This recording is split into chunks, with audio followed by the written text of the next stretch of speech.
course of this unit, we've done a lot of reading and had a lot of discussion around child labor.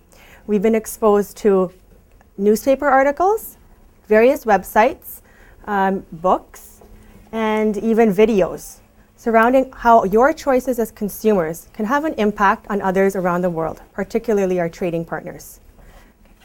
We're now going to revisit our value line to see if any of that learning has impacted your decision. Okay.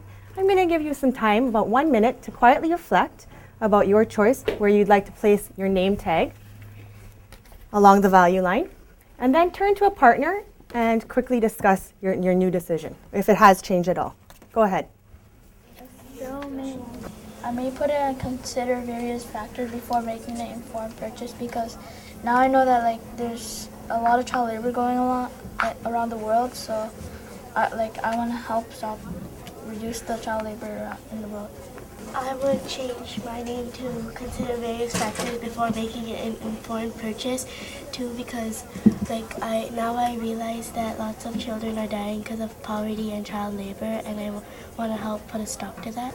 I would put my name on consider various factors before making an informed purchase, because there are a lot of kids in the world that don't have school, and every kid should have freedom and a right to have a school.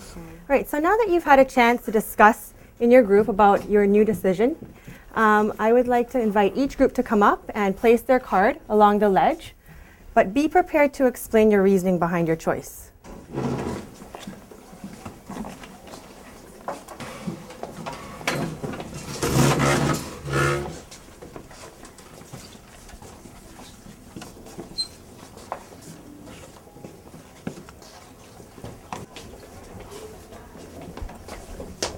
Something I noticed the second time that we did the value line activity was that most of you were more sure and certain as to where you wanted to place it in comparison to the first time. Okay, so now I want you to have all attention up here. I want you to look to see where you placed your name the first time, okay, down here, and compare it to the second time where you placed your name on the top of the ledge. Okay.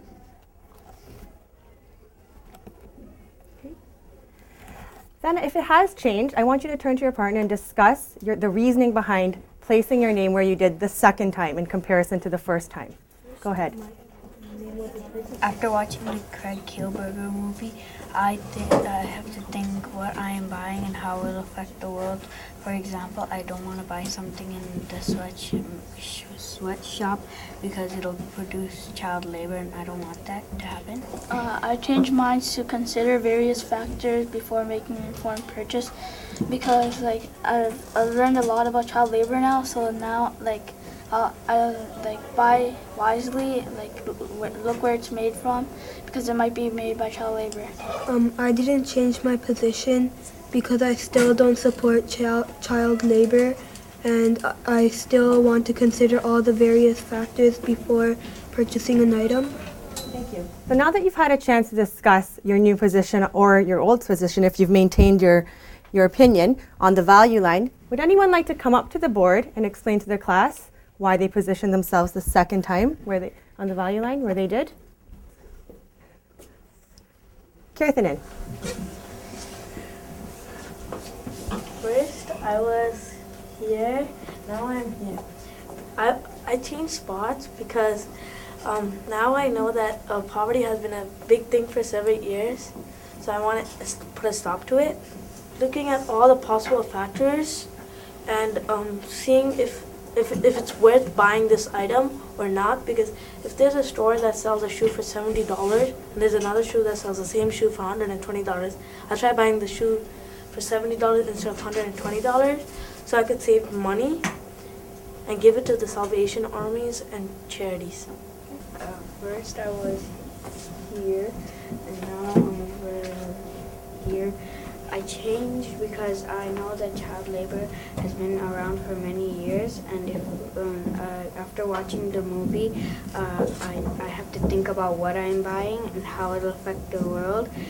For instance, I don't want to buy a shoe or clothing made in a sweatshop because I'll be promoting child labor. first I was here and I stayed there because I still want to consider the various factors before purchasing an item, but now what I've learned is now enforcing my thoughts and ideas.